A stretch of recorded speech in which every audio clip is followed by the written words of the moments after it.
అందరికీ నమస్కారం. ఇది చూడకుండా స్క్రోల్ చేస్తే నిజంగా మీరు ఒక మంచి విషయాన్ని మిస్ అవుతారు. అందుకే చివరి వరకు స్కిప్ చేయకుండా చూడండి.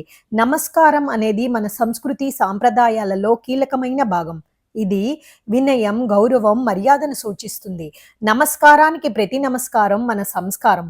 నమస్తే, నమస్కారం లేదా నమస్కార్ అంటాము. నమస్కారం అనేది నమస్తే అనే సాంస్కృతిక పదం నుండి వచ్చింది. నమః అంటే వంగడం అని అర్థం. నమస్కారం అర్థం ఏమిటంటే కుడి చేతిని జ్ఞానం అంటారు. ఎడమ చేతిని కర్మ అంటాము. ఎడమ చేతికి ఉన్న 5 వేళ్ళని కర్మేంద్రియాలు అంటారు. కుడి చేతికి ఉన్న 5 వేళ్ళని జ్ఞానేంద్రియాలు అంటారు. 5 కర్మేంద్రియాలు, 5 జ్ఞానేంద్రియాలు మనసుతో నేను చేసే పనులు నాకు కావు, నాది కాదు. ఇవన్నీ మీకే, ఇవన్నీ మీవే. నేను కర్త, కర్మ, భోక్తను కాదు అని అర్థం. నేను కాదు అంటే అహంకారం నశిస్తుంది. నేను కాదు అంటే మమకారం పోతుంది. ఈ అహంకారం, మమకారం వల్ల వచ్చేదే వికారం. కాబట్టి ఈ రెండింటినీ త్యజించేదే సాత్విక త్యాగం. అదే నమస్కారం. నీలో నాలో ఉండేది అదే దైవశక్తి. ఇతర దేశాలలో హాయ్, హలో అని షేక్ హ్యాండ్ ఇవ్వడం ద్వారా పలకరించుకుంటారు. కానీ ఇప్పుడు అందరూ మన నమస్కార పద్ధతికే ఎక్కువ విలువనిస్తున్నారు. మన సంస్కృతి సాంప్రదాయాల ప్రకారము ఎదుట మనిషికి గౌరవించటానికి చేసేదే నమస్కారం. గురువులు, పెద్దవాళ్ళు, గౌరవనీయులు ఎదురవుతే 2 చేతులు జోడించేదే నమస్కారం. నమస్కారం చేయడాన్ని శాస్త్రాలలో ఈ విధంగా చెప్పారు. సాష్టాంగ నమస్కారం. ఇందులో ఒక వ్యక్తి యొక్క శరీరంలోని అష్ట భాగాలు భూమికి తగులుతూ బోర్ల పడుకునే మాదిరిగా పడుకుని చేసే నమస్కారాన్ని సాష్టాంగ నమస్కారం అంటారు. ఇది పురుషులు చేస్తారు. దేవుడి ముందు ఎక్కువగా సాష్టాంగ నమస్కారం చేస్తారు. పంచాంగ నమస్కారం స్త్రీలు చేస్తారు. ఇందులో శరీరంలోని 5 భాగాలు తాకుతాయి. స్త్రీల ఉదరం, వక్షస్థలం మనిషి అస్తిత్వానికి నిలయం.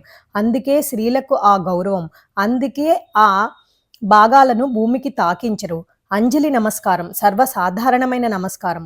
2 చేతులు జోడించి పెట్టేది. సమస్థాయి, సమవయస్కులకు హృదయం దగ్గర 2 చేతులు జోడించి నమస్కరిస్తారు. గురువులకు నమస్కరించేటప్పుడు ఆజ్ఞాచక్రం దగ్గర చేతులు జోడించి నమస్కరిస్తాము. గురువులు చెప్పిన మాటలు ఆచరిస్తామనే గుర్తుగా అలా చేస్తాము.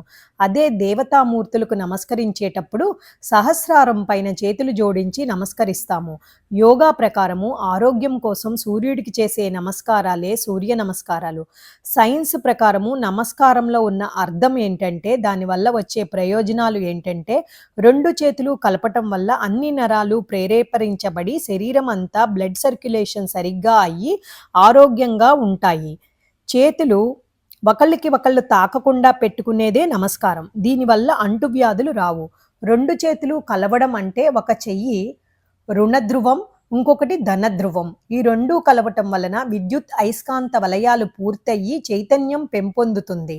సాష్టాంగ నమస్కారం పెట్టేటప్పుడు జాయింట్స్లో ఉన్న బ్లాకేజ్ అంతా పోయి భూమిలో ఉన్న శక్తి కూడా మన శరీరంలోకి ప్రవహిస్తుంది. నమస్కారం వల్ల ప్రయోజనాలు ఏంటంటే వినయము మరియు గౌరవము ఎదుటి వ్యక్తికి ప్రదర్శిస్తాము. ఇది వ్యక్తిగత సంబంధాలను మెరుగుపరచటంలో సహాయపడుతుంది. నమస్కారం చేయటం ద్వారా మనలో అహంకారం తగ్గుతుంది, వినయం పెరుగుతుంది. ఇది ఆధ్యాత్మిక మార్గంలో ముందుకు సాగడంలో సహాయపడుతుంది. మన హిందూ మతానికి ఆధారభూతాలు వేదాలు. ఋగ్వేదంలో దేవతలను స్తుతించే మంత్ర సమూహాలున్నాయి. ఋగ్వేదం అంటే దేవతలు అని కూడా చెప్పవచ్చు. ఇందులో ముఖ్యమైన దేవతలు 33 మంది. వీరికి మానవుని వలె శరీరాలు ఉన్నాయి. ఇంద్రుడు, చంద్రుడు, వరుణుడు, మిత్రుడు మరియు అగ్ని ఇలాగా. ఋగ్వేదం ఏమి చెబుతుందంటే అందరూ ఒక్కటే అని ఏకత్వాన్ని బోధిస్తుంది. భేదములు ఉండరాదు, అందరిలోనూ ఉన్నది ఆత్మస్వరూపుడు ఒక్కడే అని శాసించుచున్నది. ఇలాంటి విశాల భావాలను మరిచి భేదములను అభివృద్ధి చేసుకుని జీవితాలను గడుపుతున్నాము మనము. మరి ఒక కథ తెలుసుకుందాము. మార్కండేయ మహర్షి కథలో నమస్కారము మరియు శివభక్తి ప్రధాన పాత్ర పోషించాయి.